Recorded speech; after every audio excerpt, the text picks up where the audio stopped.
എല്ലാവർക്കും നമസ്കാരം. രാമായണം 16-ാമത്തെ ദിവസം. ഹനുമാൻ സീതയുടെ സവിധത്തിലെത്തിയിരിക്കുന്നു.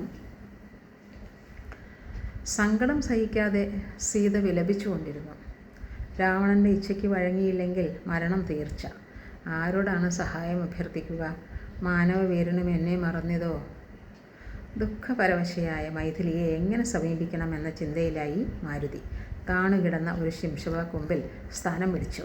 മന്ദമധുരമായി രാമകഥ പറയാൻ തുടങ്ങി. ദശരഥ മഹാരാജാവിന് രാമഭരത ലക്ഷ്മണ ശത്രുഘ്നന്മാർ എന്ന 4 മക്കളുണ്ടായി എന്ന് ആരംഭിച്ച് താൻ സമുദ്രം ചാടിക്കടന്ന് ലങ്കയിലെത്തിയത് വരെയുള്ള സംഗതികളെല്ലാം ഒന്നൊഴിയാതെ ദേവിയെ ധരിപ്പിച്ചു. ആദ്യം സീതയ്ക്ക് വിശ്വസിക്കാനായില്ല. ഉണർന്നിരുന്ന് സ്വപ്നം കാണുകയാണെന്ന് പോലും കരുതി. ദുഃഖവും ഭയവും കൊണ്ട് മനസ്സിന് സംഭവിച്ച വിഭ്രാന്തിയാണെന്ന് വിചാരിച്ചു. എന്നാലും കാതിൽ അമൃത് പകരുന്ന ആ വാക്കുകൾ സത്യമാകണേ എന്ന് പ്രാർത്ഥിച്ചു.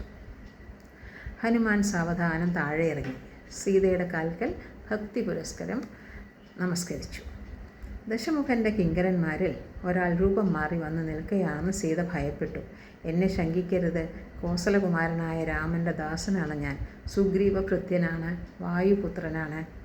ഹനുമാൻ സ്വയം പരിചയപ്പെടുത്തി. ബ്രഹ്മചാരിയുടെ വേഷത്തിൽ ആദ്യം രാമലക്ഷ്മണന്മാരുടെ മുന്നിൽ ചെന്ന് നിന്നതും സുഗ്രീവനുമായി അവർ സഖ്യം ചെയ്തതുമെല്ലാം ദേവിക്ക് പറഞ്ഞു കൊടുത്തു. രാമൻ ബാലിയെ വധിച്ചു. സുഗ്രീവനും തൻ്റെ വാക്കു പാലിച്ചു. ഇനി താമസമില്ല. രാമൻ കൊടുത്ത അങ്കുലീയം ഹനുമാൻ സീതയ്ക്ക് കാട്ടിക്കൊടുത്തു. സീത അത് വാങ്ങി പ്രേമപൂർവ്വം തഴുകി. സന്തോഷത്താൽ കണ്ണുകൾ നിറഞ്ഞൊഴുകി. എന്നെ ഏത് വിധേനയും രക്ഷിക്കണമെന്ന് അവിടുത്തോട് പറയൂ. രാവണൻ 2 മാസമാണ് സമയം കൽപ്പിച്ചിരിക്കുന്നത്. അതുവരെ എങ്ങനെയെങ്കിലും ഞാൻ പ്രാണനോടെ ഇരുന്നു കൊള്ളാം. സീതയ്ക്ക് പൂർണ്ണ വിശ്വാസം വരുവാനായി രാമൻ അരുളിയ അടയാളവാക്യവും ഹനുമാൻ സീതയെ ധരിപ്പിച്ചു. രാമനും സീതയും മാത്രം അറിയാവുന്ന ഒരു സംഭവം. അവർ ചിത്രകൂടത്തിൽ പാർത്തിരുന്ന കാലം. രാമൻ സീതയുടെ മടിയിൽ തലവെച്ച് ഉറക്കമായിരുന്നു. അന്നേരം ദേവേന്ദ്രൻ്റെ മകൻ ഒരു കാക്കയുടെ രൂപം കൊണ്ടുവന്ന് സീതയെ ആക്രമിച്ചു. മാർവിടം കൊത്തി ചോര ഒലിപ്പിച്ചു. അത് കണ്ടു ഉണർന്ന രാമൻ ആ കാകൻ്റെ നേരെ ദിവ്യമായ ഒരു അസ്ത്രം പ്രയോഗിച്ചു. ഒരു പുൽക്കൊടിയാണ് അവിടുന്ന് മന്ത്രപൂർവ്വം അസ്ത്രമായി തൊടുത്തത്. അസ്ത്രത്തിൽ നിന്നും രക്ഷ നേടാനായി അവൻ ലോകം മുഴുവൻ പാഞ്ഞു. ഒടുവിൽ രാമപാദങ്ങളിൽ ശരണം പ്രാപിച്ചു. അവിടുന്ന് കനിവോടെ കാകന് അഭയം നൽകി. പക്ഷേ താൻ തൊടുത്ത അമ്പ് നിഷ്ഫലമാകില്ല. അത് കാക്കയുടെ കണ്ണിൽ തറച്ചു. അവൻ്റെ ഒരു കണ്ണിൻ്റെ കാഴ്ച നഷ്ടപ്പെട്ടു.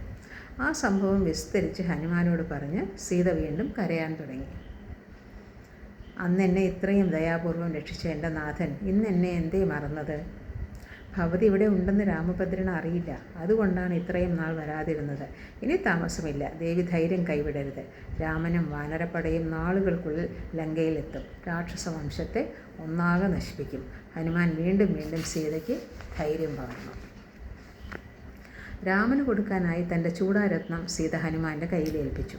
യാത്ര സുഖമാകട്ടെ എന്ന് വായുപുത്രനെ ദേവി അനുഗ്രഹിച്ചു. മകനെ നീ എക്കാലവും സുഖമായി വാഴുമാറാകട്ടെ. നിന്റെ ശക്തിക്ക് ഒരു കാലത്തും കോട്ടം തട്ടാതിരിക്കട്ടെ. ഒരു മരക്കൊമ്പിലിരുന്ന് കവിവരൻ ആലോചിച്ചു. സീതയെ കണ്ട് രാമാങ്കുലിയും നൽകി. തിരിച്ച് ദേവി ചൂടാരത്നവും തന്നു. ഇനി മടങ്ങിപ്പോവുകയേ വേണ്ടൂ. എന്നാൽ അത് പോരാ എന്ന് ഹനുമാന് തോന്നി. എന്തെങ്കിലും ഒരു അടയാളം ബാക്കി വെച്ചിട്ട് പോകണം ഇവിടെ നിന്ന് പോകാൻ. രാമദൂതൻ വന്ന് സീതയെ കണ്ട കാര്യം രാവണൻ അറിയണമല്ലോ. രാക്ഷസ രാജാവിൻ്റെ അരികിലെത്താൻ മാരുതി ഒരു സൂത്രം പ്രയോഗിച്ചു. ആരാമക്കൊമ്പൊക്കെ പൊടിച്ചു തുടങ്ങിനാൻ മുമ്പിൽ നോക്കാതെ ആരാമത്തിലെ വൃക്ഷങ്ങളെ എത്രയും കടപുഴക്കിയിട്ടു. എതിർക്കാൻ വന്ന കാവൽക്കാരെയും നിർദ്ദയം തച്ചു കൊന്നു. ഒരു വാനരൻ വന്ന് കാട്ടിക്കൂട്ടുന്ന വിക്രിയകൾ ആദ്യം ആരും സാരമാക്കിയില്ല. പിന്നെ അത്ഭുതവും പരിഭ്രമവുമായി. ആയുധധാരികളായ 100,000 വീരന്മാർ എതിരിടാൻ വന്നു. അവരെയൊക്കെ അനിലജൻ കൊന്നു. അവസാനം രാവണൻ്റെ മകനായ അക്ഷയകുമാരനെത്തി. ശക്തനായ ആ യുവാവും ഹനുമാൻ്റെ കൈയാൽ മരണമടഞ്ഞു.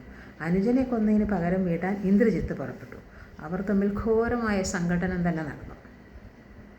രാവണപുത്രൻ ഹനുമാനെ ബ്രഹ്മാസ്ത്രത്താൽ ബന്ധിച്ചു. പിതാവിൻ്റെ മുമ്പിൽ കൊണ്ടുവന്നു വെച്ചു. ദേവന്മാരുടെ അനുഗ്രഹം, സദാ ജപിക്കുന്ന രാമനാമത്തിൻ്റെ പ്രഭാവം ഹനുമാന് ഒരു വിധത്തിലും പീഡയുണ്ടായില്ല. അങ്ങനെ ഹനുമാൻ്റെ ആഗ്രഹം നടന്നു. രാക്ഷസാധിപനെ നേരിട്ട് കണ്ട് സംസാരിക്കാനുള്ള അവസരം കിട്ടി. താൻ ആരാണെന്നും ഇവിടെ വന്നിരിക്കുന്നത് എന്തിനാണെന്നും വിശദമായി വിവരിച്ചു.